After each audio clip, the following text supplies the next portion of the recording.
Bonsoir madame, mademoiselle, monsieur. Nous sommes le 14 mai 1968, il est 20 h.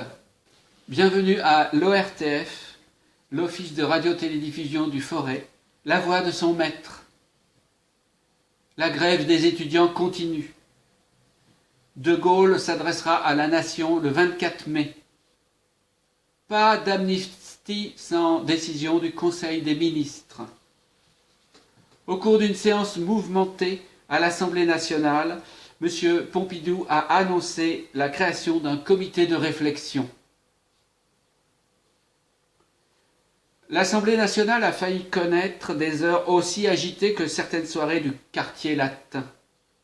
Avant même que M. Pompidou présente la déclaration gouvernementale traitant du malaise de l'université et des manifestations, une courte échauffourée mettait aux prises dans l'hémicycle même une vingtaine de parlementaires dont les plus acharnés au combat étaient messieurs Baucher pour la majorité et Mitterrand qui, pour l'opposition, prenait au sérieux son rôle de porte-drapeau. Il y aura un vote le 22 mai sur la motion de censure. Les groupes communistes et la FGDS ont déposé hier à l'Assemblée une motion de censure. La conférence des présidents a décidé que sa discussion sur cette motion s'engagerait le mardi 21 mai, le vote devant intervenir le 22 mai. Voici le texte de cette motion. 10 ans après sa prise de pouvoir, le régime gaulliste, refusant le dialogue véritable, contraint des étudiants, des enseignants, les paysans, les ouvriers, les jeunes sans emploi à recourir à une manifestation de rue d'une exceptionnelle ampleur. Victime d'un système universitaire qui ne répond pas aux exigences de la vie moderne et auquel le gouvernement refuse les moyens de se réformer, les étudiants se révoltent et leurs maîtres avec eux. Ils dénoncent la maladie de la société à travers le malaise de l'université. À leur inquiétude, que justifie en particulier l'insuffisance de débouchés à la fin des études, le gouvernement n'a voulu répliquer que par la fermeture de la Sorbonne et une répression policière d'une brutalité inouïe.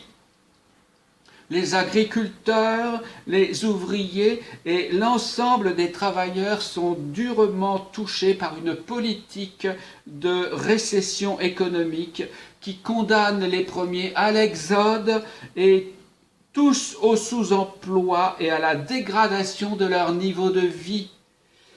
En outre, la situation des salariés se trouve aggravée par les ordonnances, notamment celles qui démantèlent la sécurité sociale. Un nombre de plus en plus grand de jeunes sont au chômage avant d'avoir travaillé.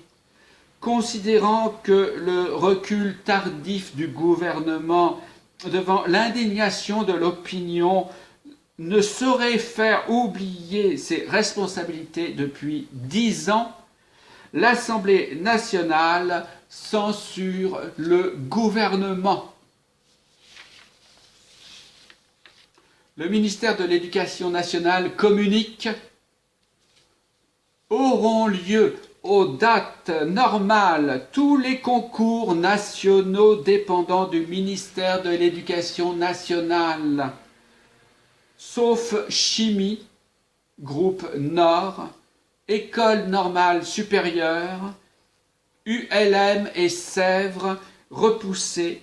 De nouvelles dates seront incessamment fixées, sont reportés à des dates ultérieures tous les examens du CAPES.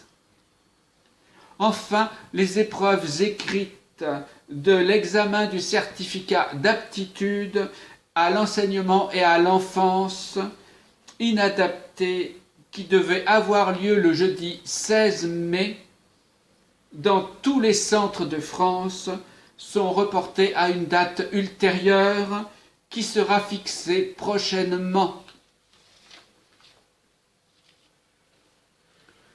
Le professeur Kastler, passez vos examens. Ne détruisez pas ce que nous voulons construire avec vous. Ne ramenez pas nos facultés à des instituts d'enseignement supérieur de seconde zone. Vous en seriez les victimes.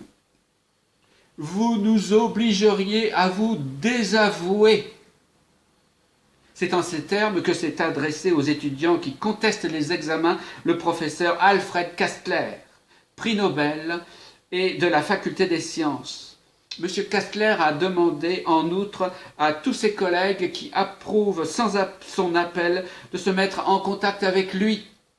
« Permettez-moi de vous dire, écrit-il, que votre demande de suppression de la sélection, de suppression des examens n'est pas raisonnable, que si elle était adoptée, vous en seriez les victimes, vous ruineriez votre propre avenir et l'avenir de notre université. » M. Kastler fait valoir ceux d'entre vous dont les parents ont des relations dans le commerce, la banque, l'enseignement privé et ailleurs, trouveront grâce à ces relations des situations, même sans parchemin.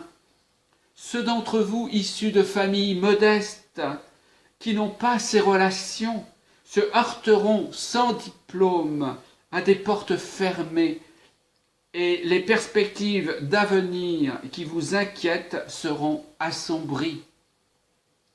La suppression de la sélection, ajoute-t-il, la suppression des examens est une mesure antisociale. Elle ne débouche pas sur la société dont vous rêvez, elle ramènerait l'université au pire des capitalismes, le capitalisme féodal. La sélection se fait, c'est une loi naturelle, elle se fait soit par la fortune des parents, soit par les examens. J'ai visité, a poursuivi M. Kastler, des universités dans tous les pays du monde et en Chine populaire. Plus la structure d'un État est socialiste et plus la sélection est sévère.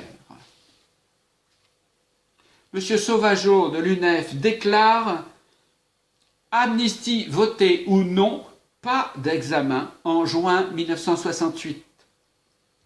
Il est probable qu'il n'y aura pas d'examen en juin 1968, a déclaré hier M.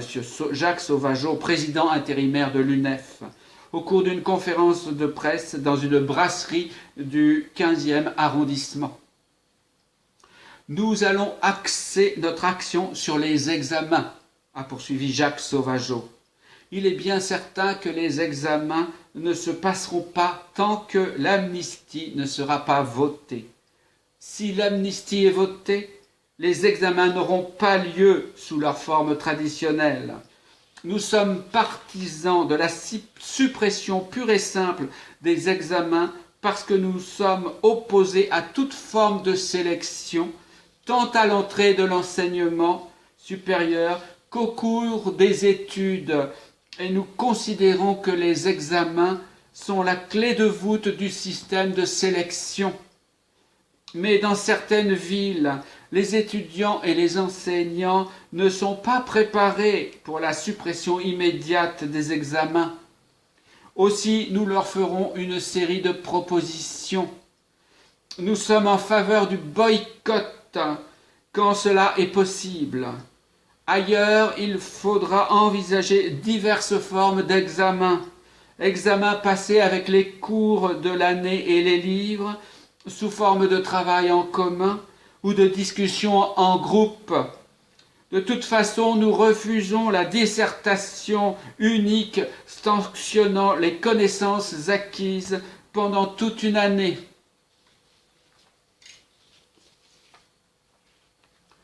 Toutes les facultés parisiennes occupées, C'est la Sorbonne. Un piano occupe la place d'honneur et la musique de jazz accompagne les discussions des étudiants. Depuis lundi, ces étudiants occupent les locaux sans désemparer. Dans la Loire, le Conseil général a ouvert sa première session ordinaire de 1968 lundi matin par un discours de son président, M. Pinet, suivi d'une journée studieuse de travail en commission et d'une participation massive des conseils généraux à la triomphale réception des joueurs à la SSE ramenant la Coupe de France à Saint-Étienne. Évoquant la situation précédente, le président Pinet a déclaré dans son allocution d'ouverture « Nous souhaitons tous, après les troubles de la semaine dernière, les mesures d'apaisement prises par le gouvernement, qu'elles ramènent le calme dans les esprits. C'est la condition nécessaire à la mise au point des réformes qui devraient permettre à l'université d'ouvrir ses portes à tous ceux qui en sont dignes et, dans le respect d'une stricte équité, de sélectionner et de former avec réalisme les cadres dont la nation a un si grand besoin. » Les communes et l'ORTF. Plusieurs communes de la Loire reçoivent mal la première chaîne de télévision et pas du tout la deuxième. C'est le cas en particulier de Belmont, qui a besoin d'installer un réémetteur, mais n'a pas les moyens de se le payer. Devis de l'ORTF, 120 000 francs et un complément de 40 000 francs pour la deuxième chaîne. La commune de Belmont demande donc l'aide du Conseil général. Mais celui-ci a très sagement, par la voix de son rapporteur, M. Bazin, ajourné cette demande et va demander à l'ORTF une étude sur toutes les communes de la Loire qui reçoivent mal les émissions. M. Pillet et M. Mons se sont étonnés de l'attitude de l'ORTF, qui perçoit les redevances, mais veut faire payer par les contribuables les frais des installations indispensables à la diffusion de ces programmes. Bonsoir.